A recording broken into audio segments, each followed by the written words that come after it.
Friends, William Shakespeare की जो कहानियाँ हैं उसमें आज हम कोरियोलेनस को लेके आए हैं। ये एक ट्रेजेडी है। देखते हैं इस कहानी में क्या है।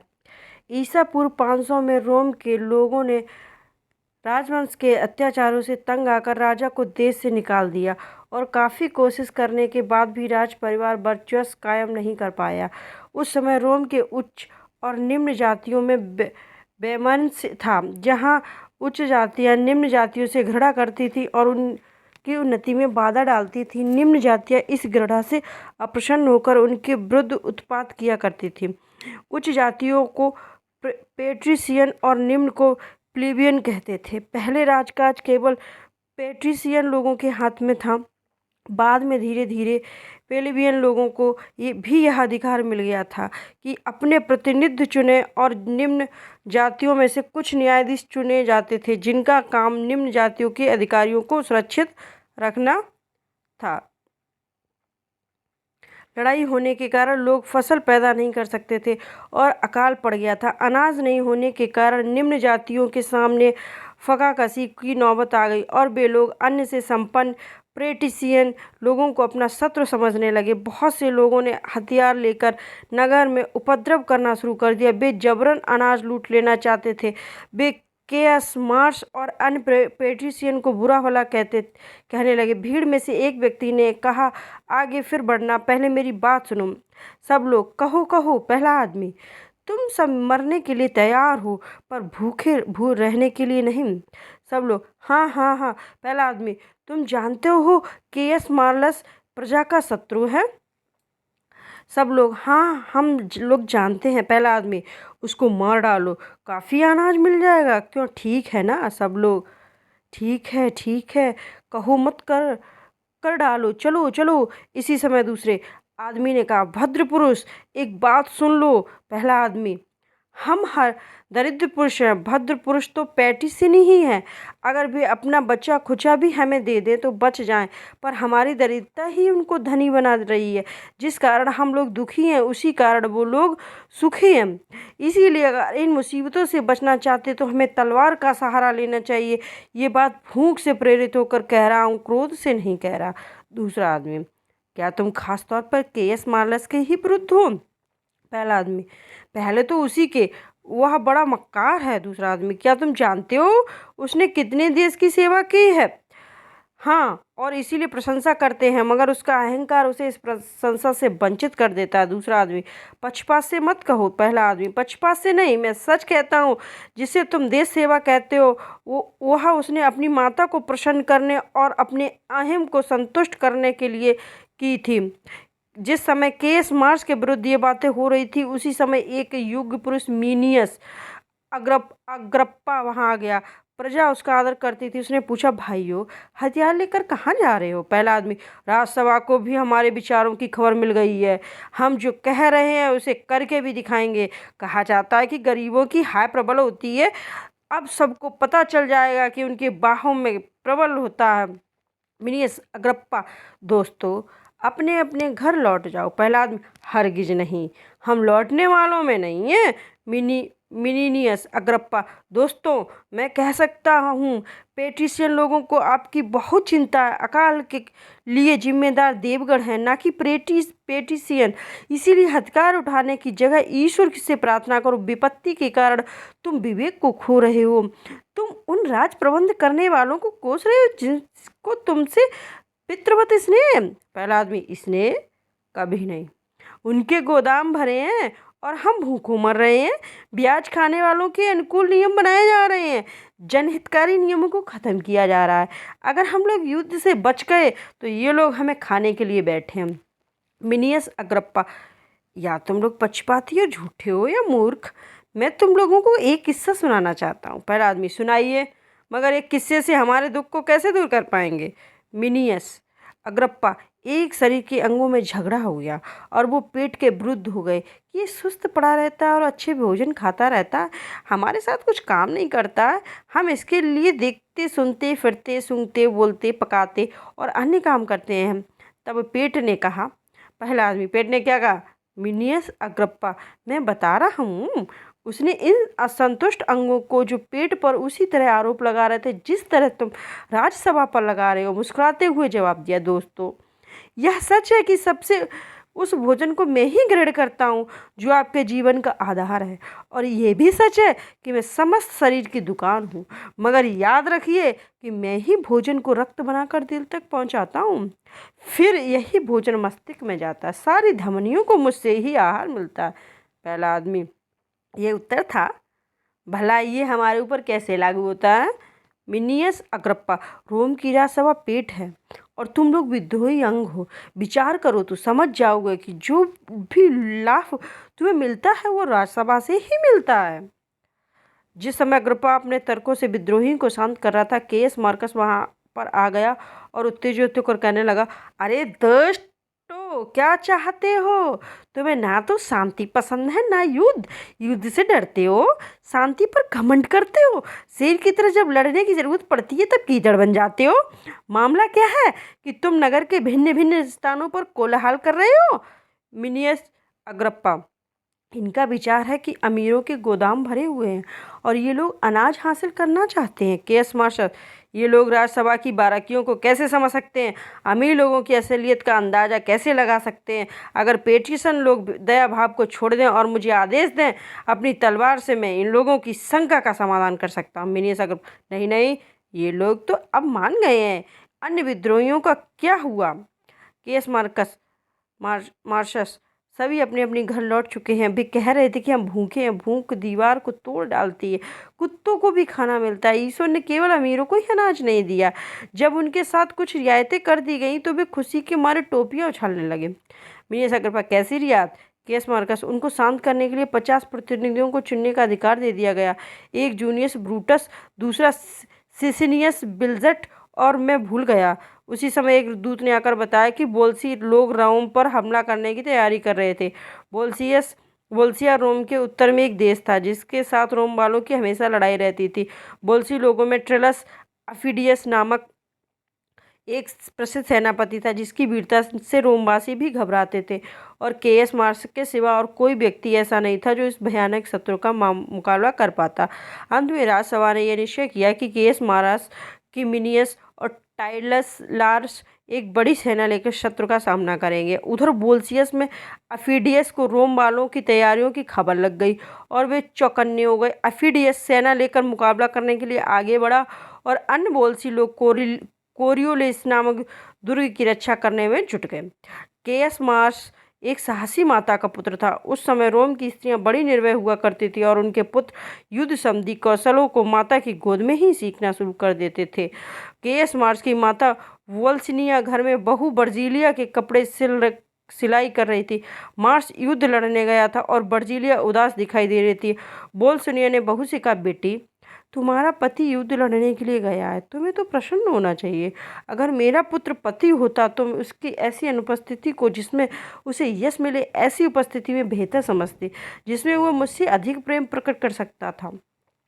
जब यह मेरा इकलौता बेटा छोटा था और जब मैं कोई माता अपने पुत्र को बादशाह को भी देना पसंद नहीं करती, उसी समय मैंने ये समझ कर कि चित्र की तरह घर में स्वस्थ पड़ा रहने से यशस्वी होना अच्छा है, उसे युद्ध की मुसीबतों में भेज दिया था और वहां से वो विजयी होकर लौट आया।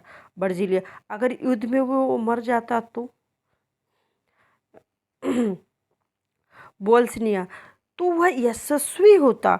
मैं सच कहती हूँ, अगर मेरे 12 पुत्र होते और सभी मार्स की तरह मुझे प्रिय होते तो सबको रण क्षेत्र में भेजना पसंद करती।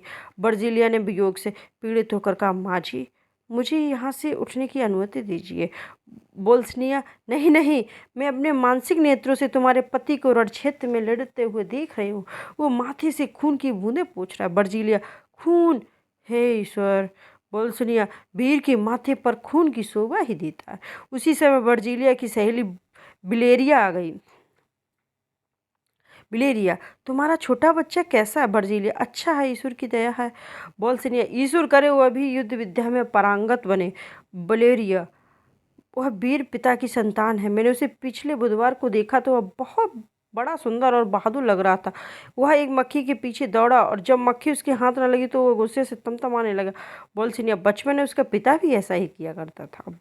बिलोरिया वर्जीलिया से, चलो घूमने चलते हैं। वर्जीलिया, नहीं, आज घर से नहीं जाऊंगी, जब तक मेरे पति की खबर नहीं आ जाती मैं कहीं नहीं जाऊंगी। वलेरियो, राज्यसभा में पत्र आया है, कमीनी से बोलसी लोगों से लड़ रहा है।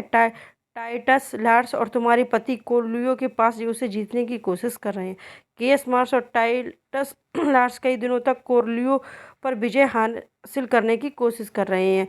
एक बार बोलसी लोग दुर्ग से निकलकर लड़ने लगे और रोम की सेना पीछे हटने लगी। मालस घायल हो गया मगर उसने हिम्मत नहीं हारी और बिखरी हुई सेना को एकजुट कर नए सिरे से बोल्सियों के साथ युद्ध करने लगा। आखिरकार बोल्सियो सेना पराजित हो गई। जिस समय नगर के लोगों ने अपने भागते हुए सैनिकों को आश्रय देने के लिए नगर का फाटक खोला तो मार्स भी अपने सैनिकों के साथ नगर में घुसकर कत्लेआम करने में जुट गया। काफ़ी दौलत लूटकर मार्स वहां से चला आया। कैमेनियस पहले पोलिस सेना के सामने खुद को कमजोर पाकर हट गया। इसी बीच लार्स और मारस की अफिडियस से मुठभेड़ हो गई। मारस ने अफिडियस, मैं तुम्हें बिल्कुल पसंद नहीं करता, इसलिए तुम्हारे सिवा किसी और से लड़ना नहीं चाहता। अफिडियस, मैं भी तुमसे उतनी ही घृणा करता हूँ। मार्स, जो पराजित होगा उसे गुलाम बनना पड़ेगा। अफिडियस, अगर मैं पराजित हो जाऊँ तो मुझे खरगोश की तरह मार डालना। मार्स, मैं अभी 3 घंटे तक कोरिलियस से लड़ता रहा हूँ। जो रक्त तुम्हारे चेहरे पर देख रहे हो वह मेरा नहीं है। दोनों में युद्ध छिड़ गया और दोनों कुछ देर बाद बोल्सिया सैनिक भी अपनी सेनापति की सहायता करने के लिए आ गए, मगर मार्स ने वीरता से लड़ते हुए उन्हें पीछे हटने के लिए मजबूर कर दिया। आखिरकार कोरियोलियस पर कब्जा कर लिया गया और पराजित होने के बाद एफिडियस एंटीरियस जाकर रहने लगा। जब छावनी में केमेनियस और लार्स की मुलाकात मार्स से हुई तो केमेनियस ने कहा, मार्स, अगर मैं तुम्हारे पराक्रम की कथा कहूँ तो तुम्हें विश्वास नहीं होगा, परंतु मैं उनका उस समय अवश्य वर्णन करूंगा जब सभासद रोम में आनंद के आंसू बहा रहे होंगे, जब पेट्रिशियन लोग तुम्हारी प्रशंसा करेंगे और तुमसे बैर रखने वाले प्लीबियन लोग भी ये कहने के लिए मजबूर हो जाएंगे, ईश्वर तुम धन्य हो, आज रोम में एक वीर मौजूद है। मार्स, बस बस बस बस रहने दो। मेरी माता को अपने वंश का गुणगान सुनना बहुत अच्छा लगता, परंतु मुझे इससे तकलीफ होती है। जो मैंने किया है वही तुमने भी किया। जिसने समर्पित होकर देश के लिए युद्ध लड़ा है वैसा हर सिपाही मेरे बराबर है। कैमिनियस, अपने गुणों को छिपाना अच्छी बात नहीं। यह समस्त सेना के समक्ष जो मैं कह रहा हूँ उसे सुनो। मार्स, अपनी तारीफ सुनकर मुझे तकलीफ हो रही है। कैमिनिस, हम लूटी हुई दौलत का 10वां हिस्सा तुम्हें भेंट करना चाहते हैं। मार्स, मैं अपनी तलवार को रिश्वत नहीं दे सकता, मैं तो उतना ही लूँगा जितना कि प्रत्येक सैनिक को मिलेगा। ये सुनकर सैनिक मार्स की जय जयकार करने लगे। मार्स ने सबको मना किया कि वे उनकी प्रशंसा ना करें।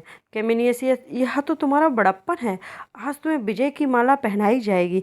इस अवसर पर मैं अपना सजीला घोड़ा तुम्हें भेंट करता हूँ। तुमने कोरियोली को जीता है, इसीलिए आज से तुम केयस मार्स कोरियोलेनस कहलाओगे। सैनिक फिर जय जयकार करने लगी। टाइटस लार्स ने कोरियोलियो के प्रशासन का इंतजाम किया और संधि के नियम निश्चित कर नगर का दायित्व बोल्सी नगर लोगों को लौटा दिया गया। रोम में विजय की सूचना पहुंच गई थी और कोरियोलेनस के स्वागत की तैयारी करने में जुट गए थे। उसकी मां और पत्नी भी उसका स्वागत करने के लिए मार्ग पर निकल आई थी, जहां उनकी मुलाकात मिनिनियस अग्रप्पा से हुई। बोल्सिनिया, मिनिनियस, मेरा पुत्र आज आने वाला है। मिनिनियस, क्या मार्स आ रहा है? बोल्सिनिया, हाँ, विजयी होकर आ रहा है। मिनियस, ईश्वर का धन्यवाद, क्या सचमुच मार्स आ रहा है?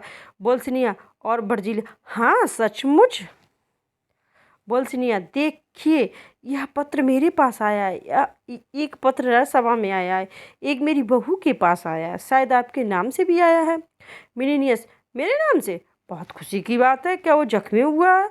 वह पहले तो जख्मी होकर ही रोम लौट रहा है। वर्जिला, नहीं नहीं।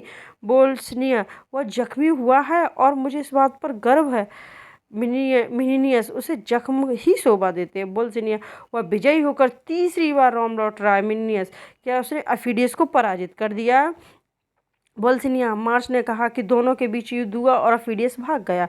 मिनिनियस, मार्स को कहाँ जख्म लगे? बोल्सिनिया, कंधे और बाएं हाथ में। जब वह राजसभा में खड़ा होगा तो गर्व से के साथ जख्मों को दिखला सकेगा।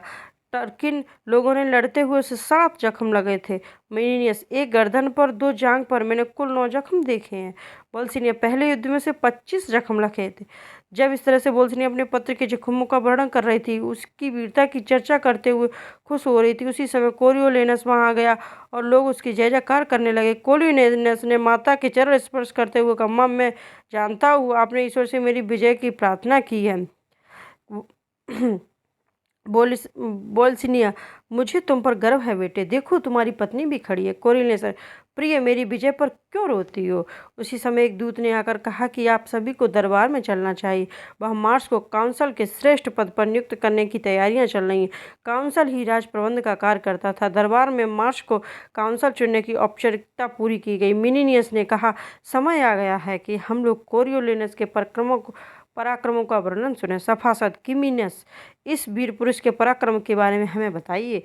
प्लीबियन लोगों ने प्रतिनिधि ब्रूटस से कहा, हमें भी यह प्रसंग सुनाकर प्रसन्नता होगी अगर वह पहले की अपेक्षा प्रजा से अधिक प्रेम करे। कोरियोलो ने सभा से उठकर जाने लगा। एक सभासद ने कहा, आप मत जाइए, अपने पराक्रम का वर्णन सुनना कोई लज्जा की बात नहीं। कोरियोलो ने क्षमा कीजिए, अपने जख्मों की प्रशंसा सुनने से तो अच्छा मैं जाकर इनके उपचार की व्यवस्था करूं। कोरियोलेनस चले जाने के बाद कैमिनियस कहने लगा, मेरे पास शब्द नहीं है कि कोरियोलेनस की प्रशंसा कर सकूं। कहा जाता है कि वीरता सबसे बड़ा गुण है और वह धन्य है जिसमें यह गुण हो। अगर यह ठीक है तो जिस पुरुष के बारे में मैं कह रहा हूँ उसे संसार में कोई नहीं जी सकता। 16 साल पहले जब मैं टर्किन ने रोम पर हमला किया तब उसने सबसे बढ़कर वीरता दिखलाई थी। उसके बाद 17 लड़ाई लड़ चुका है। कोरियोली के पूरे युद्ध का वर्णन करने में मैं खुद असमर्थ महसूस करता हूँ। उसने भगोड़ों का काम तमाम कर दिया। वह अकेला नगर के फाटक में घुस गया, दुश्मनों की सेना में तबाही मचा दी। उसने अपने बलबूते पर कोरियोलो को हलिस कर लिया। मिनियस, वीर पुरुष सभासद, यह वह सचमुच सम्मान के लायक है। कोरियोलेनस को दरबार में बुलाया गया। काउंसिल बनाने के लिए जरूरी नियमों को पूरा करने के लिए कहा गया। वह सर्वसम्मति से काउंसिल चुन लिया गया। काउंसिल चुनने की कार्रवाई पूरी हो गई, मगर प्लीबियन लोगों को मार्स पसंद नहीं था। वे जानते थे कि जब तक मार्स के पास अधिकार आ जाएगा तो मौका पाकर उन्हें तंग करेगा। जब लोग पछताने लगे तो सिसिनियस ने कहा, क्या तुम कोरियोलेनस के स्वभाव को नहीं जानते? अगर जानते हो तो उसे काउंसिल चुनने में तुमने सहयोग क्यों किया? ब्रूटस, हमने तो इन लोगों को समझा दिया था, पर क्या करें, उस समय ये लोग जोश में आ गए। तब तो वह आसक्त था और जनता का दास था। उस समय यदि कह दिया जाता कि मनुष्य प्रजा का शत्रु है, सदा प्रजा के विरोध में रहता है, तो उसे हरगिज काउंसिल नहीं बनाया गया होता। अब पद पर आने के बाद वह प्लीबियन लोगों के साथ शत्रुवत बर्ताव करेगा, तो अब हम लोग क्या कर सकते हैं? सिसिनियस, उसने तुम लोगों में से समर्थन नहीं मांगा, उल्टे वह तुमसे चिढ़ता रहा और तुमने बिना मांगे ही उसे समर्थन दे दिया। पहला नागरिक, अभी हम इनकार कर सकते हैं। दूसरा नागरिक, मैं उसके विरोध में 500 वोट जुटा सकता हूँ। तीसरा, मैं 1000 वोट जुटा सकता हूँ। ब्रूटस, अच्छा, अब जल्दी करो और लोगों को बता दो कि जिसे तुमने काउंसिल चुना हुआ तुम्हारा अहित चाहता है। सिसिनियस, उनको अच्छी तरह समझा दो कि वो हमेशा प्लीबियन लोगों से घृणा करता रहा है और निर्वाचन के समय उसने तिरस्कार भी किया है। अगर कोई कहे कि पहले वोट क्यों नहीं दिया तो कहना कि उसके पराक्रमों को देखकर हमने समझा था कि हमारे हितों की परवाह करेगा। ब्रूटस, हमारे ऊपर आरोप लगा देना और कह देना कि हम वोट नहीं देना चाहते थे, मगर हमारे प्रतिनिधियों ने वोट देने के लिए हमें मजबूर किया था। उन्होंने कहा कि ये महान वीर पुरुष है, बचपन से अपने देश की रक्षा के लिए लड़ता रहा है, ये बड़े उच्च वंश का वीर है और इसी सम्मान के योग्य है। हमारी कभी ऐसी इच्छा नहीं थी कि इसे अहंकारी पुरुष को काउंसिल चुना जाए जो हमारे हितों को कुचल डाले। इसी प्रकार ब्रूटस और सिसिनियस ने लोगों को समझाकर राजसभा की ओर भेज दिया। इस तरह हजारों नागरिक कोरियोलेनस के खिलाफ मतदान करने के लिए एकत्रित हो गए। जब कोरियोलेनस ने देखा कि लोग उसके पद को छीन लेना चाहते हैं तो वह क्रुद्ध उठा। वह स्वभाव के अनुसार प्रजा को फटकारने लगा और बीच प्रजा के प्रतिनिधियों और सभासद को बीच झगड़ा हो गया। पेट्रिशियन लोग कोरियोलेनस का समर्थन कर रहे थे, वहीं प्लीबियन लोग उसका विरोध कर रहे थे। दोनों गुटों में बीच जंग छिड़ गई और कोरियोलेनस की वीरता के चलते उसके विरोधियों की जान बचाकर भागना पड़ा। कोरियोलेनस ने तो घर चला गया, मगर सभासद ये सोचकर चिंतित हो गए कि प्लीबियन लोगों के विद्रोही हो जाने के कारण रोम की शांति भंग होने वाली थी। मिनीनियस एवं अन्य देश हितैषियों ने शांति के लिए काफ़ी प्रयत्न किया। उन्होंने लोगों के गुस्से को शांत करने का प्रयास किया और कोरियोलिनस की देश सेवा पर ध्यान देने का अनुरोध किया। प्लेबियन लोग किसी भी हालत में कोरियोलिनस को काउंसिल बनाने के लिए तैयार नहीं थे। आखिरकार मिनीनियस ने उन सबको इस बात के लिए राजी कर लिया कि वह स्वयं कोरियोलिनस को बुलाकर पंचायत स्तर तक लाएगा और उसे उसका पक्ष सुनाने के बाद ही कोई निर्णय लिया जाएगा। लोग मान गए और पंचायत स्तर पर कोरियोलिनस की प्रतीक्षा करने लगे। मिनीनियस ने कोरियोलिनस के घर में जाकर समझाना शुरू कर दिया। दोष उसी का था। काउंसिल का चयन प्रजा के वोट से होता और काउंसिल का कर्तव्य था कि वोट देने वाली हर वर्ग की प्रजा के हित की सुरक्षा सुनिश्चित करे। कोरियोलिनस अहंकारी था। वह निम्न जाति के साथ सहानुभूतिपूर्व बर्ताव करने के लिए तैयार नहीं था। वह किसी भी हालत में प्लेबियन लोगों से सार्वजनिक रूप से माफी मांगने के लिए तैयार नहीं था। बोल्सिनियन ने भी उससे कहा कि अपने पूर्वजों की तरह प्रजा के प्रति प्रेम भाव का प्रदर्शन करे, मगर कोरियोलिनस किसी की बात मानने के लिए तैयार नहीं था। माता के काफी आग्रह करने पर वह मान गया और मिनीनियस के साथ पंचायत स्तर की तरफ रवाना हो गया। पहले जाकर उसने लोगों से नम्रता के साथ बातचीत की। तब लोगों ने समझा कि क्षमा याचना करने वाला था, लेकिन थोड़ी देर बाद जब वह लोगों से पूछ रहा था कि मेरा अपराध क्या है जिसके कारण काउंसिल चुन लेने के बाद आप लोग मुझे पद से हटा देना चाहते, तो ब्रूटस ने कह दिया, तुम देशद्रोही हो और अपनी शक्ति का अनुचित उपयोग करना चाहते हो। देशद्रोही शब्द सुनते ही कोरियोलिनस क्रुद्ध उठा और अपनी माँ के से किए गए वादे को भूलकर मैं कैसे देशद्रोही हो सकता हूँ, झूठे हो तुम लोग। सिसिनियस लोगों देखो, सभी लोग ले चलो इसे टर्पियन पहाड़ी से नीचे फेंक देना। सिसिनियस, इसके अन्य अपराधों को गिनाने की क्या जरूरत है? इसने हमारे लोगों को मारा और राजनियम का उल्लंघन किया। इसने प्रजा के अधिकारों को कुचला है। अकाल के समय इसने अनाज बांटने के खिलाफ अपनी आवाज उठाई थी। ये देशद्रोही है। मिनीनियस कोरियोलिनस से, तुमने अपनी माँ से क्या वादा किया था? कोरियोलिनस, मैंने कुछ नहीं जानता। कभी भी मैं इन दुष्ट और निम्न के सामने अपना सिर नहीं झुकाऊंगा। ये सुनते ही लोगों को गुस्सा आ गया और सुलह की उम्मीद खत्म हो गई। सभी ने मिलकर कोरियोलिनस को देश से निकाल दिया। मिनीनियस ने लोगों से गिड़गिड़ाकर कोरियोलो की युद्ध दिखाते हुए कोरियोलिनस को योगदान को समझाने के लिए कहा, मगर किसी ने उसकी बात पर ध्यान नहीं दिया। देश निकालने की खबर सुनकर कोरियोलिनस के घर में कोहराम मच गया और उसकी माता विलाप करने लगी। देश के जाने की तैयारी करते हुए कोरियोलिनस ने अपनी माता को समझाने की कोशिश की, मत रो, भीड़ मेरे खिलाफ है, इसीलिए इस समय मेरा जाना ही उचित है। माँ, तुम्हारा साहस कहाँ चला गया? तुम कहा करती थी कि आपत्ति में मनुष्य की असली परीक्षा होती है। बोल्सिनिया, ईश्वर रोम को नष्ट करे। कोरियोलिनस, माँ, जब मैं चला जाऊंगा लोग मुझे याद करेंगे। बोल्सिनिया, तुम देश छोड़कर कहाँ जाओगे बेटे? कमिनियस, मैं 1 महीने के लिए इसके साथ जाऊंगा। कोरियोलिनस, नहीं नहीं, तुम मुझे अकेले ही जाने दो। मित्रों और परिजन से विदा लेकर कोरियोलिनस मातृभूमि को छोड़कर एंटिम की दिशा को रवाना हो गया, जहाँ उसका शत्रु ऑफिडियस रहता था। वह ऑफिडियस के साथ संधि करके विशाल सेना एकत्रित करना चाहता था ताकि रोम पर आक्रमण किया जा सके और जिन कृतज्ञ लोगों ने उसका अपमान किया था उन्हें दंडित किया जा सके। जिस समय कोरियोलिनस ने फटे हुए कपड़े अपने एंटियम नगर पहुंचा और ऑफिडियस के महल में गया, उस समय वहाँ कोई उत्सव आयोजित किया जा रहा था। काफ़ी अतिथि आए हुए थे। नौकर भोजन परोसने में जुटे हुए थे। एक नौकर ने उसे देखा, पूछा, कहाँ से आए हो? द्वारपाल ने तुम्हें अंदर कैसे आना दिया? चले जाओ। कोरियोलिनस, नहीं नौकर, कहाँ ना, यहाँ से चले जाओ। कोरियोलिनस, मुझे यहाँ रहने दो, मैं तुम्हारा कुछ नहीं बिगाड़ूंगा। नौकर, तुम कौन हो? कोरियोलिनस, एक भद्र पुरुष। नौकर, फटेहल भद्र पुरुष, यहाँ से चले जाओ, यहाँ तुम्हारे लिए स्थान नहीं है। कोरियोलिनस, मुझे रहने दो। नौकर, तुम कहाँ रहते हो? कोरियोलिनस, आसमान के नीचे। नौकर, बड़ा विचित्र आदमी है। कोरियोलिनस, मैं तुम्हारे स्वामी का नौकर नहीं हूँ। स्वामी की निंदा सुनकर नौकर ने उसे पकड़कर हटाना चाहा, मगर कोरियोलिनस ने उसे धक्का दे दिया। शोरगुल सुनकर ऑफिडियस वहाँ आ गया और पूछा, कहाँ से आए हो? क्या चाहते हो? तुम्हारा क्या नाम है? कोरियोलिनस, ट्रलस, अगर तुम मुझे नहीं पहचानते और मेरी सूरत देखकर मेरा नाम नहीं जानते तो मजबूर होकर मुझे अपना नाम बताना पड़ेगा। ऑफिडियस, तुम्हारा नाम क्या है? कोरियोलिनस, वही नाम है जिसे बोल्सी लोग नफरत करते हैं और जिसे सुनकर तुम कांप उठते हो। ऑफिडियस, भले ही तुम्हारे कपड़े फटे हुए हों, मगर तुम कुलीन वंश के लगते हो। कोरियोलिनस, क्रुद्ध होने के लिए तैयार हो जाओ। क्या तुमने मुझे पहचाना? ऑफिडियस, नहीं पहचाना। कोरियोलिनस, मेरा नाम केयस मार्श है। मैंने तुम्हें पराजित किया था, जिसके बदले मेरा कोरियोलिनस नाम रखा गया था, मगर अब केवल यह नाम बच रहा। मेरा कृतज्ञ देशवासियों ने मेरा सब कुछ छीन लिया और मुझे देश से निकाल दिया। अब ऐसी हालत में मैं तुम्हारे पास आया हूँ। मैं ये नहीं चाहता कि तुम मुझे अभय दान दे दो। क्यों हम दोनों एक दूसरे के शत्रु हैं? चाहो तो तुम मेरी जान ले सकते हो, लेकिन अगर तुम रोम से लड़ना चाहते हो तो मैं तुम्हारी तरफ से लड़ते हुए उन्हें कृतज्ञ लोगों को सबक सिखाना चाहता हूँ। ऑफिडियस रोम पर विजय प्राप्त करने के अवसर की तलाश में था। उसने तुरंत कोरियोलिनस को गले से लगा लिया और दोनों मित्र की तरह रहने लगे। कुछ दिनों तक रोमवासी शांति के साथ रहे। फिर किसी तरह का टकराव नहीं हुआ। सभी मार्च के देश निकालने से खुश थे। लोग कहने लगे कि मार्च के बिना भी रोम पूरी तरह सुरक्षित है। प्रजा के प्रतिनिधि ब्रूटस और सिसिनियस और पेटिशियन का मजाक उड़ाने लगे, जो कोरियोलिनस के समर्थक समझे जाते थे, जिनका यह विचार था कि रोम शत्रुओं से रक्षा करने के लिए उसके जैसे वीर पुरुषों की सख्त आवश्यकता थी।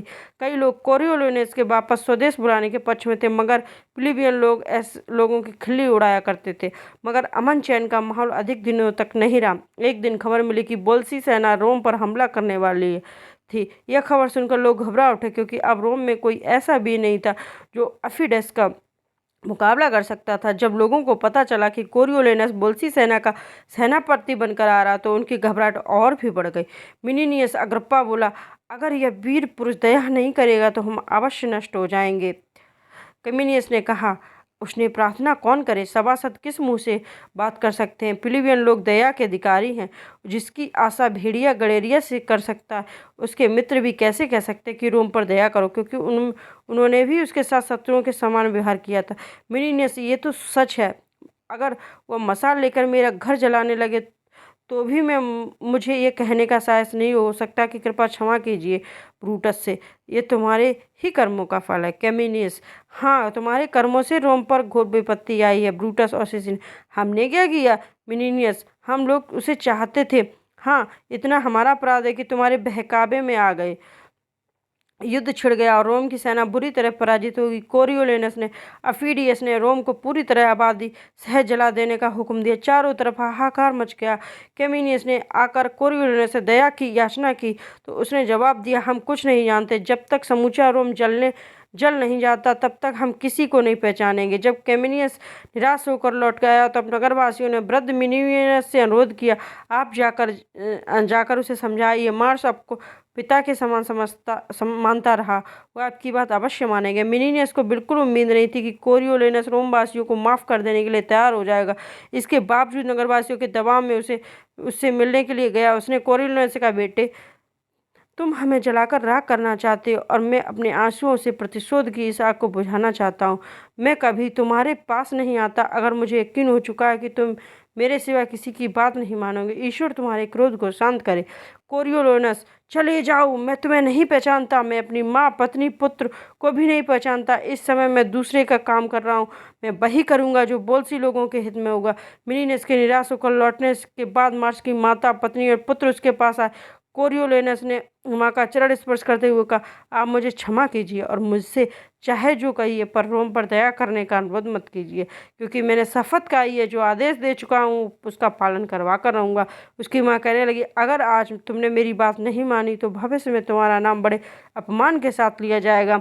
लोग कहेंगे, आदमी तो बहादुर था मगर अंत में देशद्रोही बन गया। तुमने काफ़ी यश प्राप्त किया है, देवताओं जैसी वीरता पाई, लेकिन अब तुम अपने देश को ही नष्ट करना चाहते।